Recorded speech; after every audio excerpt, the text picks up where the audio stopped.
You're listening to Indications by the Conference Board. Hello, welcome to Indications. My name is Bart van Ark and I'm Chief Economist at the Conference Board. And today I'm doing this podcast together with Denise Daalhoff, Senior Researcher, Consumer Insights and Marketing at the Conference Board. Welcome, Denise. Thanks so much. And our topic today is the release of our latest Global Consumer Confidence Index at the Conference Board, which we do in collaboration with Nielsen. We released the results for the second quarter of 2019, 64 countries, lots of detail here. So we're going to spend about 15 minutes or so to work ourselves through some of the details here. But Denise, let's start just with the question, why is consumer confidence so important? Yeah, I look at it as it sort of indicates the business potential for companies in various countries. And not only can you see sort of a heat map of the world where the hot or, highly confident regions and countries are, but you can also see trends over time. And that gives you input into your strategies, where you might have to tweak or where you might have to, if one country really picks up in confidence, you might want to consider going there with an online strategy, maybe to check out that country. Yeah, but I guess there are sort of short-term and long-term aspects to consumer confidence, right? I mean, long-term, you're right. I mean, this tells you something about where are optimistic consumers and how do they think about their long-term decisions, thinking about the economy, where they're going to spend their money. But there's a lot of short-term noise. We'll talk a little bit about that, like trade disputes and geopolitical issues or even natural disasters or things like that can take consumers off track temporarily. So can we really distinguish those short-term and long-term elements in consumer confidence? And for sure, we have seen those. Sometimes you see changes in confidence levels, but you have to evaluate, was this like sort of noise or is this like a real, lasting kind of trend? Yeah, for sure. But in some countries, you can really see, and we'll talk about, I'm sure, the UK, the entire, anxiety around Brexit, we definitely see reflected in the data, for example. Yeah, so let's dive a little bit into the details. First, stay at a very high level. Global consumer confidence actually picked up a little bit in the second quarter from 106 in the first quarter of 2019 to 107 in the second quarter of 2019. That's a very, very small change, but the important thing is higher than 100. So it means that on average, there are more consumers in the world who are optimistic than those who are pessimistic, and that's obviously pretty good news. But there are large variations across regions and across countries. Denise, can you highlight some of the interesting differences that you saw between regions and countries? Sure. So we saw that North America and Asia Pacific continue to be really, really strong, highly confident regions. We saw Europe, which is typically in the more pessimistic zone, meaning under 100. And there might be many reasons for that, including culturally. But anyway, we typically see the Eurozone being in the pessimistic area. However, Europe really has picked up this time.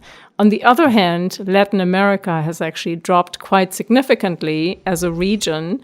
With a couple of exceptions, Argentina has gained a little bit, but not to forget, Argentina is in pessimistic terrain, so it was a gain out of from a low level, and the Middle East and Africa also have been pretty stable and consistent. Yeah. I think what I found particularly striking is that Latin America seems to be the big outlier. As you say, most countries actually declined, particularly Brazil and Mexico declined big deal. But most of the other countries were increasing, or regions were increasing, or at least staying stable. Okay, let's take it from regions to countries, because there are 64 countries in here. And one of the things that we find in the results is that actually there's a smaller number of countries that have really been improving. Only of the 64 markets, only 28 have been improving in the second quarter, which is actually about 5 markets lower than in the first quarter when 33 of them were improving. So let's take a few of those. There are a couple of countries that really haven't changed a lot, but are at very high levels. Those include China, India, Indonesia, Germany, and the US. Any comments on any of those countries with those very highly, very optimistic consumers? Yeah, Germany, let me start with Germany in Europe, which is the strongest, the biggest economy. While Germany is still at a really high level, we have seen over the last few quarters like a very, very slight decrease, but it was pretty consistent. And, I think that has probably two reasons. One is internal. There has been some political, I wouldn't call it crisis, but some disagreements within the government, which is currently a grand coalition, and businesses haven't always been so happy with the current government. So that is one reason. The other one is externally related. All the uncertainty around the Brexit and the EU negotiations with the US around trade deals. So that's probably why that has been softening a little bit. The other country, US, as you said, it's really, really high, and it has actually picked up a little bit in this quarter as well.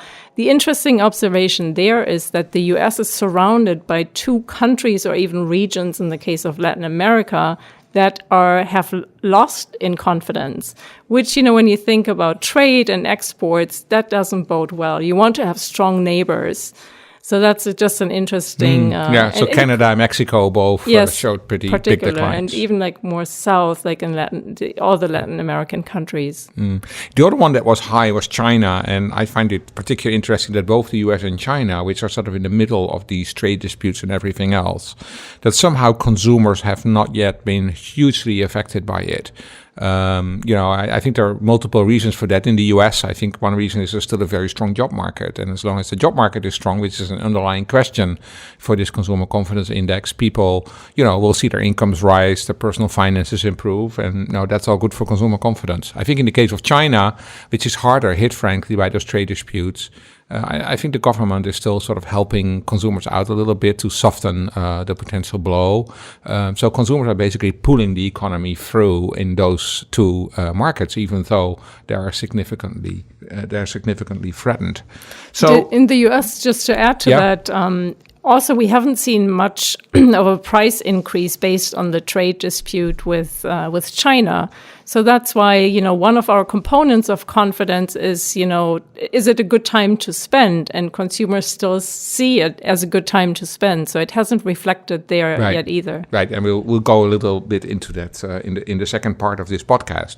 There's only one or two other countries I want to mention. France actually showed a big improvement, and I think a lot of that had to do with the fact that the Yellow Vest protests, which happened in quarter four and in quarter one, were beginning to level off and wane a little bit. So I think there's been an improvement here that France consumers feel a little bit better about their environment. But then there's been a big decline in the UK, and that obviously is very likely to be related to Brexit. I think this is one of those geopolitical events that really is hitting British consumers. Yeah, what I think is always true with these geopolitical issues is that if they take too long, if they carry on for too long, whether it's Brexit or these trade disputes, then it's going to really wear on the consumer, because they want these issues to be resolved. They're pretty resilient. They can respond fairly quickly to short-term events. But I think if they linger on for a long time, and that's what we're seeing with Brexit, I think it's really a big concern. Now, you already talked a little bit about job prospects. And indeed, job prospects are pretty still helping the overall consumer confidence around the world. That helps people to have better personal finance situations. But the next thing is then, of course, if people have more money in their wallet, are they going to open up the wallet and spending it? And it turns out that the intentions to spend are indeed quite strong across the various regions. But the question I think I have is whether intentions to spend will actually lead to real spending, or whether there can be something in between that is going to determine the outcome. Yeah, that's a really good question. So we see really positive indications from consumers that they think it's a good time to spend. Now, are they going to do this really? What we've also seen in the survey, because there are, in addition to these confidence questions, we have additional questions around, their concerns and what kinds of product categories people spend money on, even, whether they put more money into savings. And, we have seen... And even a question around, have you cut back on spending to save? And so we have actually seen an uptick there as well in terms of people are cutting back, people put more money into savings. So that all indicates that, while people think it is a good time to spend, they might not necessarily do that. And it might be to maybe hedge against future risks. Yeah, so there's some caution here. And I think that I think is important. So we do see this strong index. It's even improved a little bit globally. But still, there is some caution here in the way that consumers are going to behave. I think a lot of that has to do with the uncertainty. So I already mentioned the trade disputes, but also the economy. The economy is very strong, but I think people do know that even though the job market is strong now, it doesn't mean it will be strong forever. And I think they do fear that at some point it may be becoming really harder to find a job. Also companies are automating, and digital technology is doing a lot. So people are kind of a little bit worried about how all these things are going to play out. So I think these uncertainties, and there's a question in there in the survey that we do ask people about what are the sort of biggest concerns, and then it seems that there's really a bit of a competition for economic and political stability type of issues. Any other concerns that you saw coming up in the index? Typically, the big one is, or the big ones, I should say, are always, the economy, job security, health. In some regions, health is really high. Like in Asia Pacific, we have seen that. There seems to be like more of a health concern, along with work-life balance. In some regions, immigration, might be picking up a little bit. Yeah, and then I think one thing that came up is it's not a very high percentage, but still the number of consumers who are concerned about global warming is actually growing up, right? Yeah, that's actually a really significant trend that we have seen now over a few quarters in all regions of the world. And especially, the two regions that are most confident, the North America and Asia Pacific, there the concern has increased the most. And, that's really interesting that it might be a reflection of all the natural disasters we have seen, all the extreme weather. So consumers are noticing that. It's also, companies have been so much into sustainability for many years now and have done, have taken a lot of initiative. This might be the time where consumers are really, receptive to that and recognize it and actually ask for it. Right. So there are some important messages there for companies, right? I mean, if you see that there are some of these concerns like healthcare, like global warming coming up. So how should companies respond to that? Yeah, for sure. That's always an opportunity to figure out, if if your target groups have certain concerns, how your products and services can help them. Like, for example, let's take the work-life balance concern, thinking about how can you make shopping, for example, very convenient. People don't have time. They don't want to worry about, making shopping lists and going to the store and picking it up. So thinking about services that can make people's lives easier would be one way. Also offering services specifically for relaxation. And there, I think that's a new trend that we're seeing. It's all around, relaxing and nurturing yourself and sleeping. And you can think about a lot of services and goods around those needs. Right. So we already talked a little bit about caution and how that is impacting on spending intentions. When we looked at the data, we asked people about, what do you intend to spend on? You already mentioned, I think, the fact that some consumers are actually talking about putting some more money into savings. I think that is one sign of real caution if people are setting money aside. But then when you look at some of these specific spending items, it seems also that there's some caution with regard to big ticket spending items. I think that is one. And then another one I found interesting is actually technology products. It seems everybody these days is excited about technology products, but in this quarter we didn't see much of an improvement in terms of people's intention to spend on big tech. No, in fact, it has actually dropped, especially in North America and Asia Pacific, which are two regions that are really into tech. So, that's an indication where people are, the reason could simply be that there isn't a lot of innovation and markets are saturated. People have all the tech devices that they need. So if they spend on technology, it would have to be for a really exciting new product. And that's why you've seen, some companies like Apple, they have already started to think beyond just the hardware, beyond the devices, but going into, more content. They have this news subscription service now that they offer. So you can be creative, thinking outside of the box. But to me, that indicates, it's a mix between saturation, we are waiting for new innovations. Yeah, and the consumer looking for more value, right? Yeah. So it's not just about more stuff, but about a better experience with the stuff that you get offered, which seems to be very important for them. For sure. Yeah.